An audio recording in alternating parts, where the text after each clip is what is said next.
Okay, so got some good comments both on YouTube and Facebook.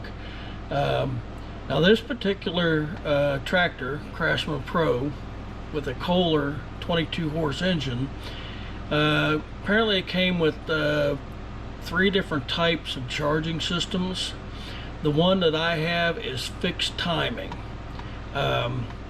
So what it's showing us here, we got the spark plug here, we got a spark plug here. This is the flywheel, and it's showing 2 coils, and then we've got the kill switch connectors there, and we won't go into the rest of the diagram, but yeah, so pretty basic setup. And it goes on to talk about Smart Spark. The coils have the dual connectors on it. So anyhow, I've read through all this, and let me show you what I found. So first off, somebody commented that it may have a weak magnet. That magnet is pretty strong. So magnet's good. Now remember, this thing did run. I mean, it had a healthy spark, and the spark just disappeared. So then somebody mentioned that there may be a diode in the kill wire circuit. So on your multimeter, and you have, this is the ohm range. It shows a little upside down horseshoe. That means ohms or resistance. And you've got usually several settings. Some may be automatic. This one does have a specific for checking diodes. So what I've got here is now this is from Radio Shack, and I really don't want to use these. These are 6 amp diodes, but if you're interested and you've got a diode charging system, for example, the NTE 5814HC, this is a 10 amp diode, works really good as a replacement diode for a charging system.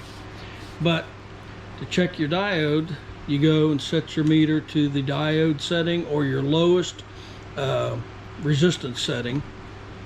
You come across the diode one way, and I've got 4.9 ohms, and then if you reverse the leads, you should get nothing. And I'll even scrape the leads.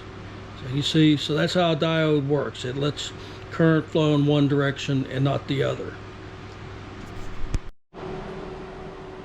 So somebody said there may be a diode involved. Bingo. So this is the ground point I'm using, and for reference, 0.001 ohms. That's just my multimeter, the lead error, but verifying it's good ground. So if I go this way and I'm scratching it, absolutely nothing. But if I reverse the leads, verify the ground again, 0.821. All right, I'm gonna go check the other one now. Okay, so a little scratch here, verify the ground, come down here and find the terminal, 0.82, yep, let's get on it, 0.827.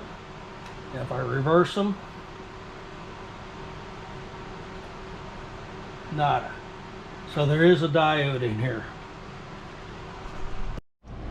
So these coils are for the Smart Spark. They don't give me the specs for the coils that I have, but if you look from the measurements here, it should be, mine was 827 ohms, and we're 945 on this one, 890 to 1175, and 590 to 16. So we're good, I believe, on the primary side. So the secondary side of the coil is the high voltage side, and to measure it, we're going to have to change the multimeter from the diode or the lowest setting, and I'm going to go to the 20,000 range. That means for every digit that shows up, you add 20,000 to it. So we're going to go inside the spark plug and the ground. So 7.91 rounded off to 8,000. 8,000, and I'm going to let me change the setting to 2K and see what that does. So see, the lower you go, it won't read. So let's go to 20K. So it just moves the decimal point, as you can see. 7.7, we rounded up to 8, and basically you add 2 zeros at the end of it. So 8,000.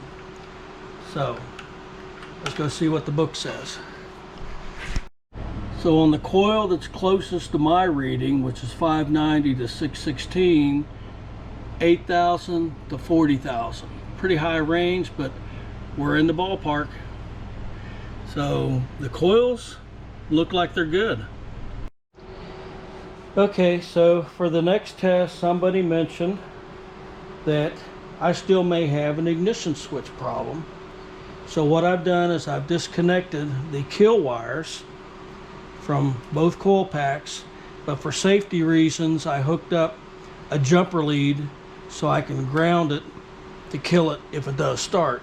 I've also hooked up my spark tester. Loud noises. We're going to try this again. I'm just looking for spark. It's got spark now. If I pulled the choke, it'd probably crank up. Something, let's do it again just to verify.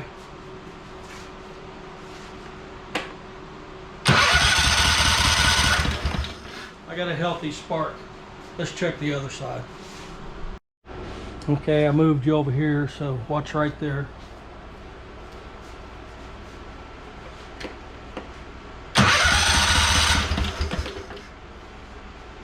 I've got a problem in my wiring still, and it may be the ignition switch.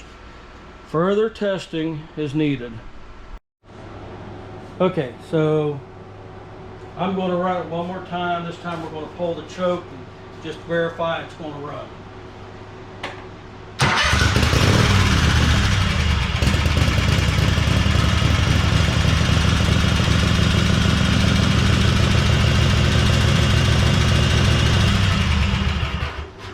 It runs.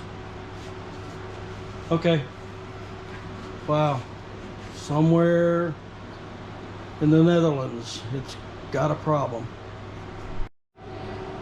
Okay, I moved the spark tester back over here. I've hooked the engine kill switch up. Here we go.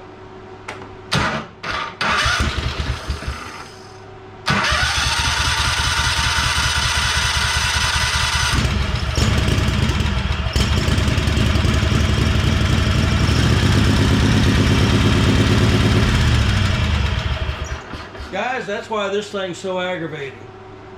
I'm going to let this sit for 2 or 3 days, not touch it, and come back to it.